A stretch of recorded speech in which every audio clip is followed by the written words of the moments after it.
Got us thinking, though. We were talking earlier about these Harry Kane, Wayne Rooney type strikers. I think Jamie put it out on his social media asking for suggestions, and this is the list we came up with. The most assists by strikers, no surprise who dominates at the top, but there you are, Wayne, 84.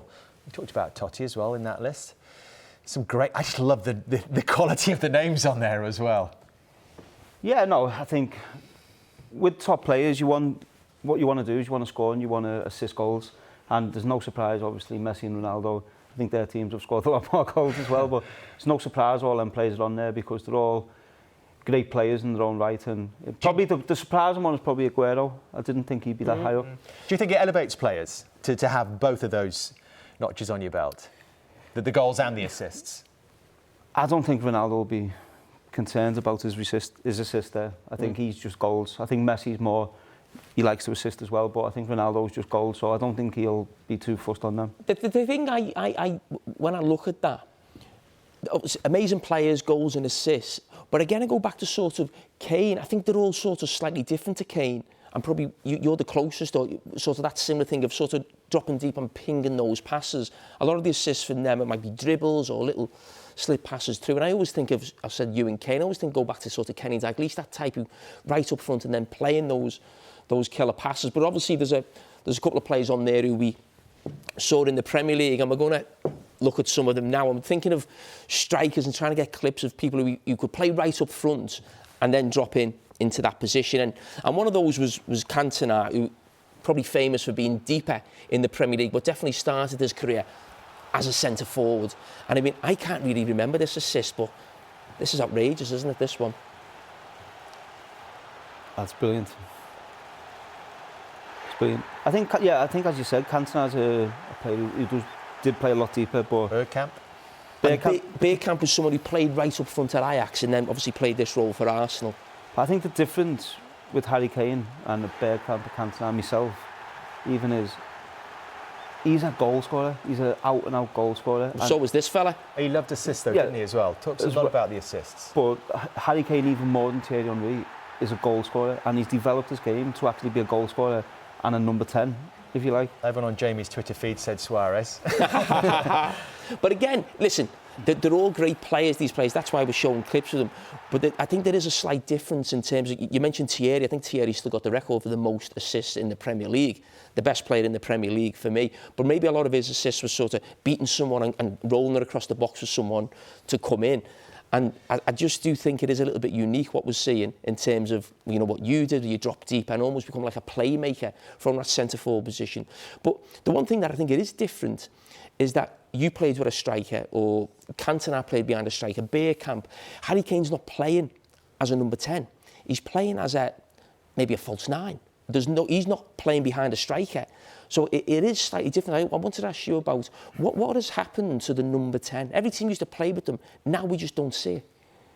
Yeah, I think with the fullbacks now, fullbacks are so aggressive, so energetic, and they get forward. So your fullbacks become your wingers, and your wingers become your number 10. So we do it a lot at Derby as well, where my 2 wingers become 2 number 10s, and my fullbacks become my wingers. So I think just the way the game's changed, the way the lads are, the fitness they have in them nowadays, is the fullbacks can do that. They go up and down, and the wide men become your 2 number 10s, so you end up with 2 instead of 1. The evolution of football, it's fascinating, isn't it? And you talked about Wayne Rooney, you talked about Harry Kane being singly focused on the goal scoring. This is something we talked about when you were with us 4 years ago, and the numbers have changed slightly since then.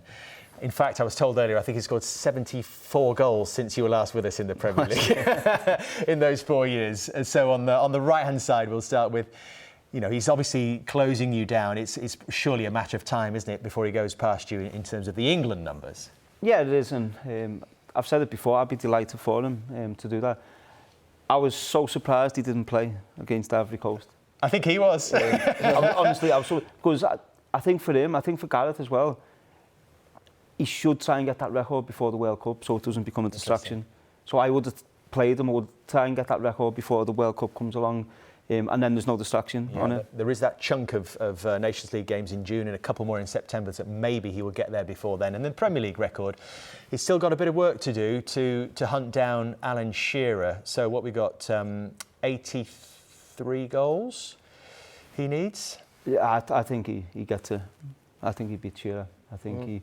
That's 4 seasons? Yeah, and he's young enough to do that. If you look at his numbers, barring injuries, if you look at his numbers, I think he'll do that no problem. You know, if he's going to get there or thereabouts, I think he'll obviously be first or second on that list when he finishes. But I have this feeling about Kane. I speak about him a lot on this show and praise him to the hilt. It feels like, I wouldn't say he's underrated. There's almost like there's a question about him that people are thinking, oh, he's not that good, or he's not as good as a Rooney or an Alan Shearer or a Gary Lineker, all these great, you know, England goal scorers. I don't know if you had a thought why, or you had that feeling. It just sometimes, I don't know, it's the lack of trophies, or it's as the way he's come through. You know, he's been on loan, he's come through not so much the lower leagues, but he's played down there. And so many players who played with him said, I can't believe the career he's had. I didn't think he was that good when he was younger. I don't know if there's something in that, but there's definitely something where people don't say, yes, he's a Premier League great, he's an England great. There's just something that I don't know why. I think it's the way Harry Kane is. He's very humble. But that's a good thing, isn't it? Yeah, no, it's a good thing. He's very humble. But I think what we're seeing nowadays is with a lot of the young lads, they're putting themselves out there on social media and they bring all this attention, and whether it's sponsorship deals and etc. And they put themselves out there. Where Harry Kane, he's a superstar on the pitch, but he's a genuine, nice, humble guy off the pitch. And I think sometimes people, maybe because they don't see him in his flashcards, or they don't see him, you know, doing what other players do, they tend to maybe not like him as much. But he's certainly one of the best players the Premier League has seen. So you know what to do, H. Go and get yourself a Ferrari. I'm sure he's doing all right on that front. And I know for sure he's been desperate to fire the goals or the assists to get Spurs back into the Champions League.